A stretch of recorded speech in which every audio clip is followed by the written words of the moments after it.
ഇന്ന് ഞാൻ വന്നിരിക്കുന്ന സ്നാക്സ് റെസിപ്പി ആയിട്ടാണ്. അപ്പോൾ ചെയ്തെടുക്കുന്നത് എങ്ങനെയെന്ന് നോക്കി വരാം. സ്നാക്സ് ചെയ്തെടുക്കാനായിട്ട് ഞാനിവിടെ ഉരുളൻകിഴങ്ങ് പുഴുങ്ങി ഉടച്ചെടുത്തിട്ടുണ്ട്. ഇത് 3 വലിയ ഉരുളൻകിഴങ്ങ് പുഴുങ്ങിയെടുത്തതാണ്. എന്നിട്ട് ആറിയതിന് ശേഷം അതിൻ്റെ തൊലി കളഞ്ഞിട്ട് ഉടച്ചെടുത്തതാണ്. ഉരുളൻകിഴങ്ങ് കുറച്ച് പീസായിട്ട് കിടന്നാലും കുഴപ്പമില്ല, നല്ലോണം ഉടച്ചെടുക്കേണ്ട ആവശ്യമില്ല. പിന്നെ വേണ്ടത് വെളുത്തുള്ളിയുടെ അല്ലിയാണ്. ഇത് ഞാൻ 10-12 വെളുത്തുള്ളിയുടെ അല്ലി എടുത്തിട്ടുണ്ട്. പിന്നെ എരിവിന് ആവശ്യമായിട്ടുള്ള പച്ചമുളകും കൂടി എടുക്കണം. 5 പച്ചമുളകാണ് എടുത്തിരിക്കുന്നത്. ഇനി ഇത് നല്ലോണം ഒന്ന് ചതച്ചെടുക്കണം. പച്ചമുളകൊക്കെ നിങ്ങളുടെ എരിവിന് ആവശ്യത്തിന് എടുക്കുക. അപ്പോൾ വെളുത്തുള്ളിയും പച്ചമുളകും ഞാൻ ചതച്ചെടുത്തിട്ടുണ്ട്. ഇത് നമുക്ക് മാറ്റി വയ്ക്കാം. അപ്പോൾ ഇവിടെ ഒരു പാൻ വെച്ച് ചൂടായിട്ടുണ്ട്. ഇതിലേക്ക് കുറച്ച് എണ്ണ ഒഴിച്ചു കൊടുക്കാം. എണ്ണ ചൂടായിട്ട് വരുമ്പോൾ കടുകിട്ട് നമുക്ക് പൊട്ടിച്ചെടുക്കാം. അപ്പോൾ കടുക് ഇവിടെ പൊട്ടി വന്നിട്ടുണ്ട്. ഈ സമയത്ത് കുറച്ച് ജീരകം കൂടെ ഇട്ട് കൊടുക്കാം.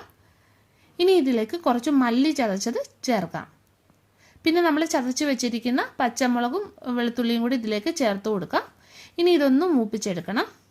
അപ്പോൾ ഇതൊന്ന് മൂത്ത് വന്നിട്ടുണ്ട്. ഈ സമയത്ത് കുറച്ച് മഞ്ഞൾപ്പൊടി ചേർക്കാം. പിന്നെ നമ്മൾ ഉടച്ചു വെച്ചിരിക്കുന്ന ഉരുളൻകിഴങ്ങ് ചേർത്തിട്ട് നല്ലോണം ഇളക്കിയെടുക്കാം. ആവശ്യത്തിന് ഉപ്പും കൂടെ ചേർത്ത് കൊടുക്കാം. ഇനി ഇത് നല്ലോണം ഒന്ന് മിക്സാക്കി എടുക്കാം. ഇനി ലാസ്റ്റിൽ കുറച്ച് മല്ലിയില അരിഞ്ഞതും കൂടി ഇതിലേക്ക് ചേർത്ത് കൊടുക്കാം. ഇനി ഇതിൻ്റെ ഫ്ലെയിം ഓഫ് ചെയ്യാം. ഇനി ഇത് നല്ലോണം ഒന്ന് ചൂടാറി വരട്ടെ. ഇനി ഒരു പാത്രത്തിലേക്ക് കടലമാവ് ഇട്ട് കൊടുക്കാം. ഇത് 1 കപ്പ് കടലമാവ് എടുത്തിട്ടുണ്ട്. ഇനി ഇതിലേക്ക് 1 ടേബിൾ സ്പൂൺ അരിപ്പൊടിയും കൂടെ ചേർത്ത് കൊടുക്കാം. പിന്നെ ആവശ്യത്തിന് ഉപ്പ് ചേർക്കാം. കുറച്ച് മുളക് പൊടി, പിന്നെ സ്വല്പം മഞ്ഞൾപ്പൊടിയും കൂടെ ചേർക്കുകയാണ്. പിന്നെ കുറച്ച് കായപ്പൊടി. ഇതെല്ലാം ഒന്ന് ഇളക്കി കൊടുക്കാം. ഇനി ഇതിലേക്ക് സ്വല്പം സോഡാപ്പൊടി കൂടെ ചേർക്കാം. ഇനി വെള്ളം ഒഴിച്ചിട്ട് ഇതൊന്ന് കലക്കിയെടുക്കാം.